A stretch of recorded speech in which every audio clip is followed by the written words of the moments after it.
Hey everyone, Stephanie McPhail here with Toxic Love Transformation. I don't know if anybody has been following this with P. Diddy, Puff Daddy, Sean Combs, whatever you want to call him, but I wanted to break it down a little bit because he is such a textbook example of a narcissist, and he is a narcissist with a lot of money.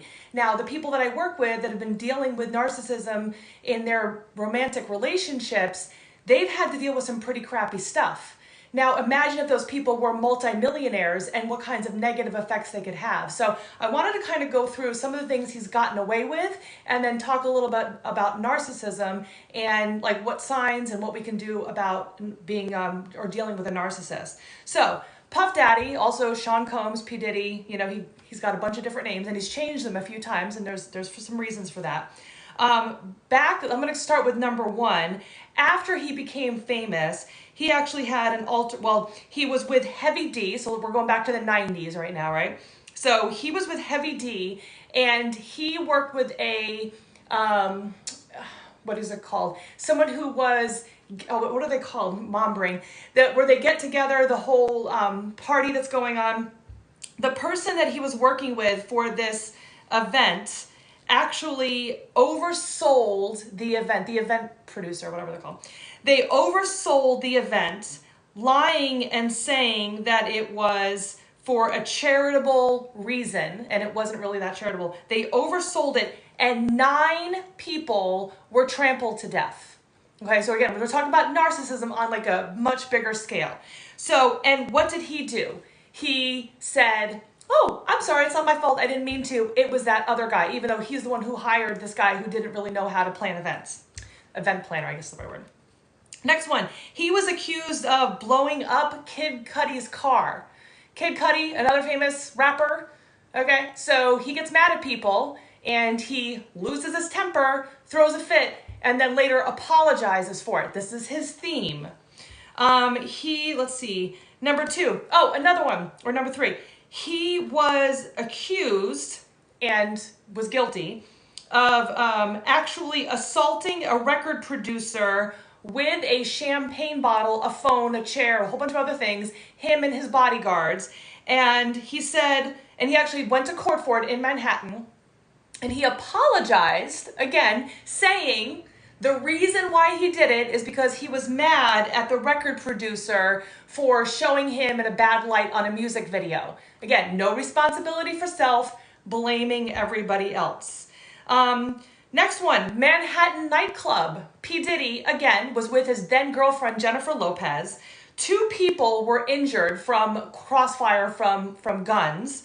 And the guy that he was with got 10 years in jail for the possession of a firearm. And what did Diddy get?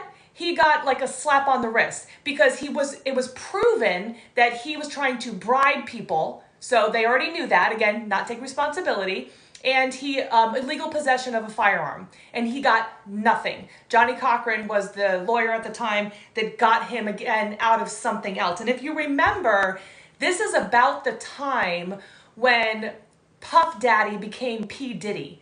So he was no longer, he actually changed his name. And I remember at the time thinking like, wow, how smart is that? So that people don't associate this big scene at the nightclub, because it was all over the news back in the day. People don't want to associate his name with that big scene, so he changed his name to become P. Diddy at that point instead of Puff Daddy. He didn't want anyone to know that he was associated with that. And again, he came out and apologized for his behavior. Another one, this is after this. UCLA football coach. He had an altercation with him. His son had been playing for this team. Sean had an altercation with him where he assaulted the UCLA football coach because he wasn't happy about a call he made or whatever. Do some research on that. But another assault on a coach because he wasn't happy with him. And again, apologized afterward and gave an excuse or a reason of why he had done what he had done.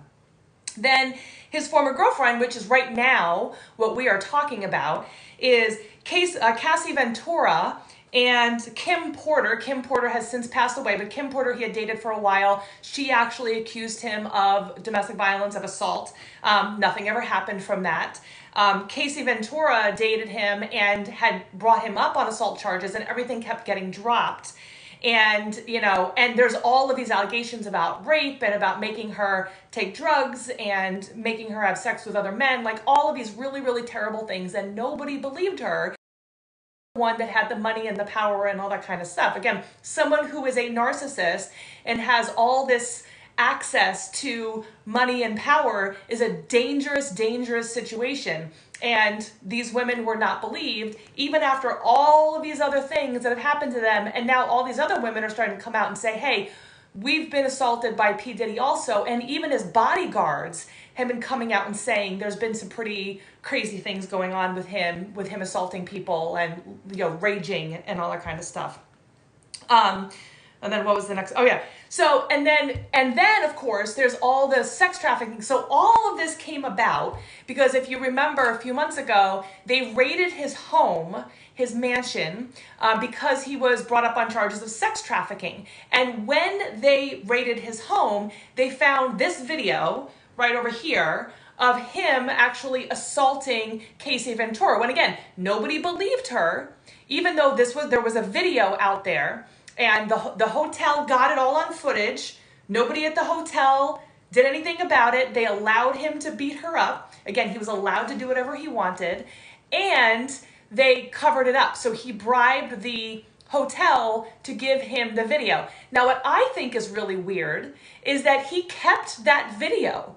Did he want to rewatch it? Did he want to be reminded of what he had done? I mean, why did he keep this video? He kept it, and when they raided his home because of the alleged sex trafficking, which they're finding more and more things coming up that it's real, which, hello, yeah.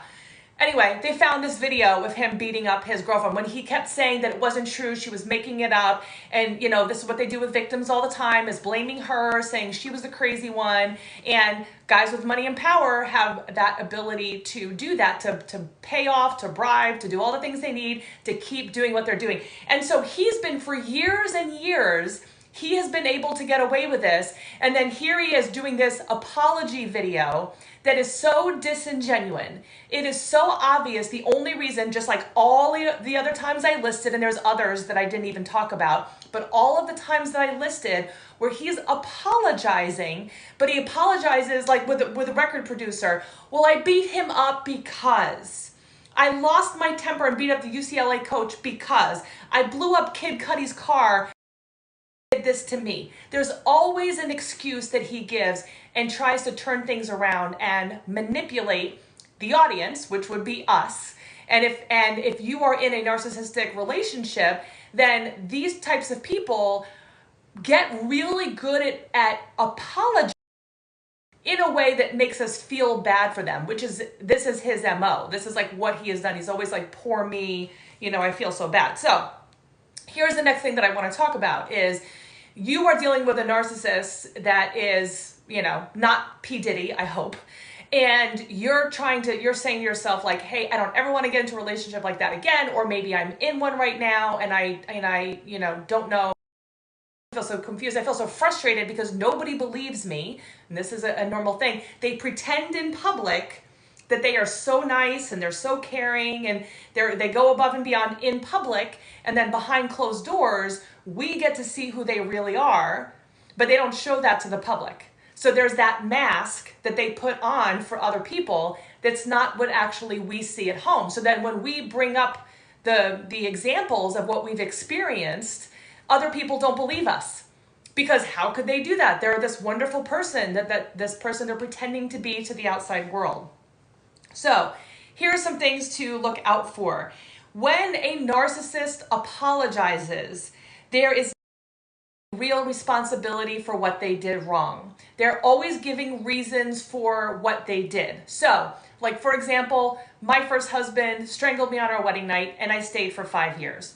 His reasoning after he came out of his fog, we'll call it, but when he like snapped out of his narcissistic rage and realized and kind of came back to where he was, he immediately started giving me all of the reasons why he had done this. Well, I strangled you because I was stressed and overwhelmed from the day. There was so much responsibility on my shoulders. I didn't mean to. You made me mad. You made me do it. All these things. And of course, we think, like, what did I do wrong? Why would someone like come after me and strangle me and hurt me and do this to me? And so they use, and of course the apology is, and I'll never do it again. If I do it again, then you can leave me and I won't get upset. But that's not true either, because if you do try to leave them, they do get upset and they make your life a living hell.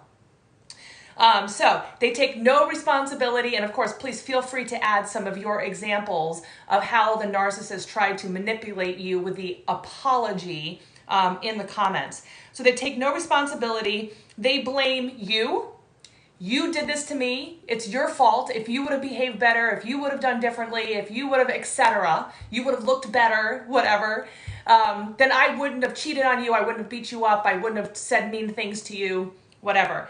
They blame the circumstances. Like my ex-husband, oh, it was a stressful day. Work is bad, whatever. It's always the circumstances. So, they blame work. I'm having trouble at work. So they come home and they take it out on us. I was drunk or I was on drugs. I didn't mean to, so it's not my fault. I didn't think that. I don't mean that. I didn't mean to hurt you. I was just drunk. They blame their parents. My mom and dad weren't there. My mom beat me up. My parents were hurtful towards me. They did whatever. Now, all of these things are just excuses. They're not them taking responsibility, because you can imagine any of us, we might have had some of those same experiences, but we're not coming home and treating somebody else like crap because we had those experiences. We're not doing that. That's what narcissists do. And if we take responsibility for our own behavior, we can change. We can make different choices for ourselves. But a narcissist who keeps blaming the whole rest of the world for their problems, they're never going to change because they never see themselves as fault. Remember, narcissists think that they have done nothing wrong and that everybody else is to blame and that they are perfect. Now, something to look out for with a narcissist is they use the poor me tactic. So they love that. They love telling people about how the world has been mean to them in some way, shape, or form. And for us helpers, we're the bleeding hearts. But we also, and we can fix that with fixing our boundaries and all that kind of stuff, okay? So don't worry, there's ways out of this. It's not like we have to get sucked into any of this stuff. But us bleeding hearts, the people pleasers, the do-gooders, all that stuff, we hear these kinds of stories, and the poor me tactic works really, really well because we feel bad for them.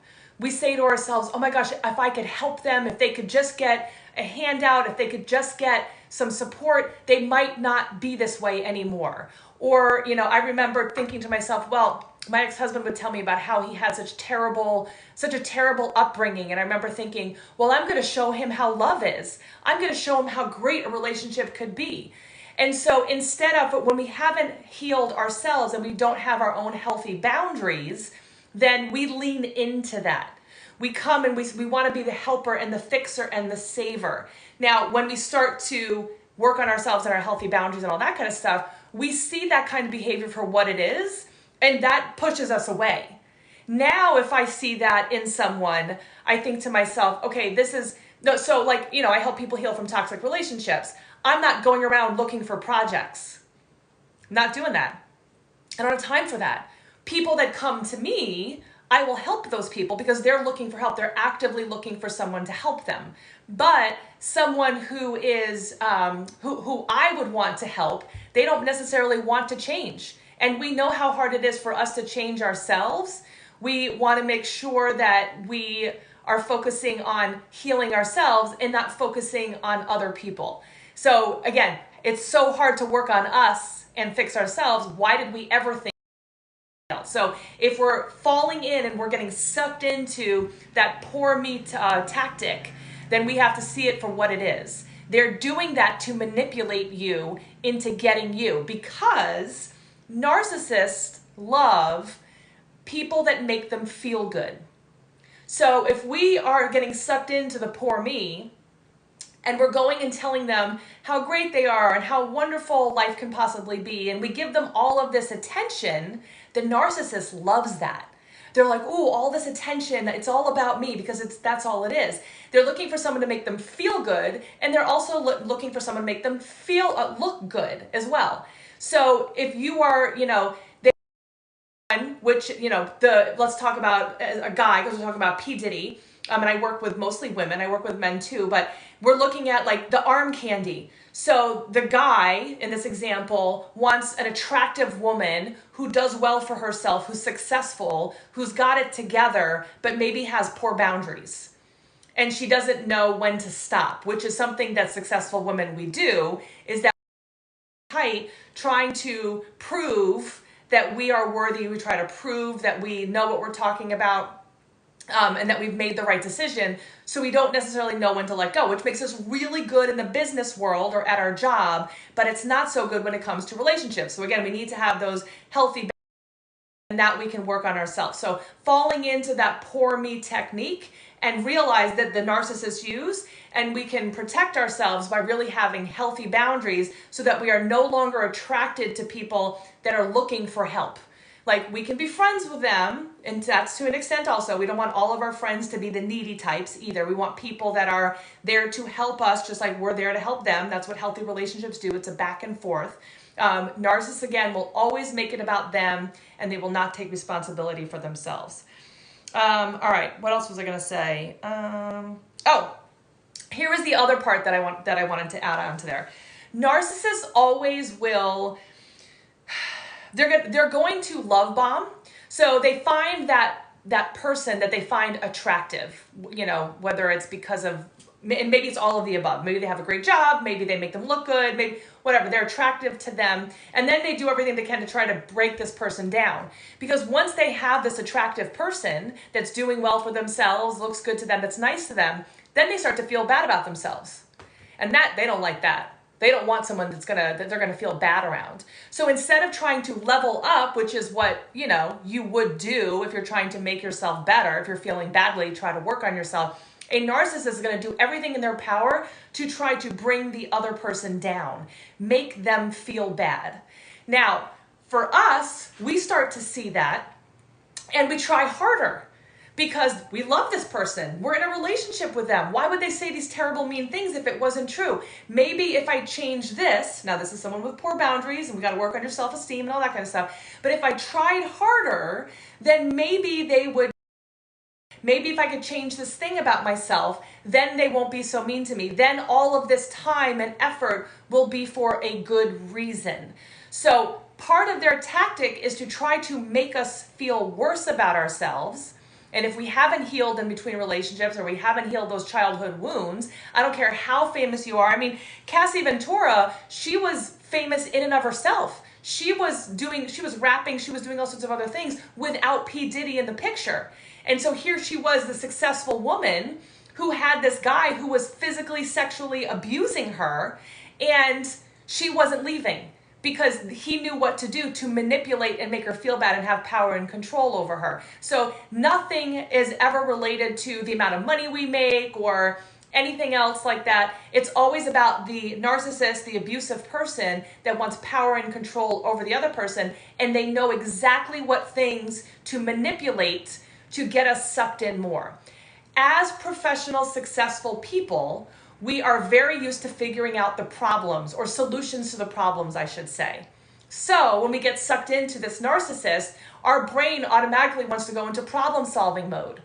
He's treating me badly, or she's treating me badly, because men and women could be narcissists. It's just we're talking about P. Diddy, so I'm saying he. But we can get sucked into those relationships more easily because we're problem solvers. We automatically want to figure out the problem, and then we don't want to feel like we wasted time or like we made a mistake. And that's tough because we don't necessarily know when to stop. I always say, professional women, we are like pit bulls. We hold on tightly and we don't necessarily know when to let go.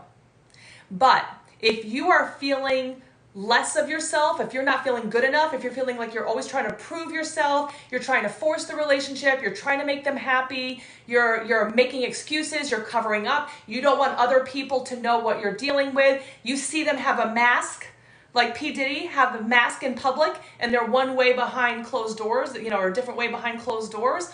All of these could be signs that you're with a narcissist. So, saying all of that, you really want to make sure that you are, and hopefully this is helpful, like leave your comments down below. I'd love to hear what your thoughts are about all of this, because again, this is a great example of a narcissist dealing with P. Diddy, but it also is shining a light on how common this actually is. How many of us, I felt so alone. I felt like nobody knew. I felt like nobody understood. I was embarrassed. I was ashamed. I had all this guilt. I had all of these different things. And because I was successful and professional, in my life, I didn't want other people to know that I was going home to an abusive partner. I didn't want anyone to know, because what if they didn't believe me? Or what if they thought that I wasn't good enough anymore because I had chosen this terrible partner? These are the kinds of things that we get sucked into when we're dealing with these types of toxic people. So I want you to know that if it can happen to Cassie Ventura with someone like P. Diddy, it can happen. And the important thing is to remember that we can heal. We can work on ourselves. And I'm going to just say this too, because of course the Micah Miller thing and all of the different stuff that's going out in the news, it is shining a spotlight on how common abusive relationships are and how common it is for things to be covered up. So ladies, gentlemen, whoever's in a toxic relationship, it is important for us to heal so that we can step into our best versions of ourselves and we can live our best lives for us, not for everybody else. But I'm going to add another layer on here. It's also super important because if we heal, then we can inspire people who are still stuck to heal as well. We can inspire other people that like, hey, Stephanie got out. Hey, Cassie got out. Hey, all of these other people got out. Maybe I can. So the more of us heal, the more of us create our best lives, the more of us step into our purpose and do all the great, amazing things we were put here to do, which is not dealing with a crappy person like this for our whole lives, because that drains us of our energy. But if we were put here to do the things that we were, or if we do the things that we were put here to do, we're going to do amazing, wonderful things. And we're going to inspire other people. And we're going to believe when other people are in these types of relationships because we've experienced, so we can empathize and we understand what that's like. So this is us banding together so that we can heal and that we can get other people out as well. Because the more we talk about it, the more we're open about it, the more that we heal, the better chance that other people have of also healing and also creating their best lives. So I would love to hear your thoughts in the comments. Please make sure that you share. Again, this was just a great example. I had to jump on all, early in the morning, no makeup, all that. I wanted to just jump on and share my thoughts about P. Diddy because it's such a good example of a narcissist with power and really about how us, the regular people, how we have to deal with or how we deal with narcissists and how we can spot them but also heal. So hopefully that was helpful for everybody. Again, put your comments in there. If you have not followed me, I'm on all of the social medias, whether it's Stephanie McPhail or Toxic Love Transformation or even Being Loved Shouldn't Hurt. And of course, if you have not checked out some of the resources that we have, go check out some of those resources. We've got some free resources, some paid support there for everyone to be able to heal and create their best lives. So on that note, have a wonderful rest of your day. It's great hanging out with all of you. And never forget, you are way stronger than you realize. See you next episode. Bye, everybody.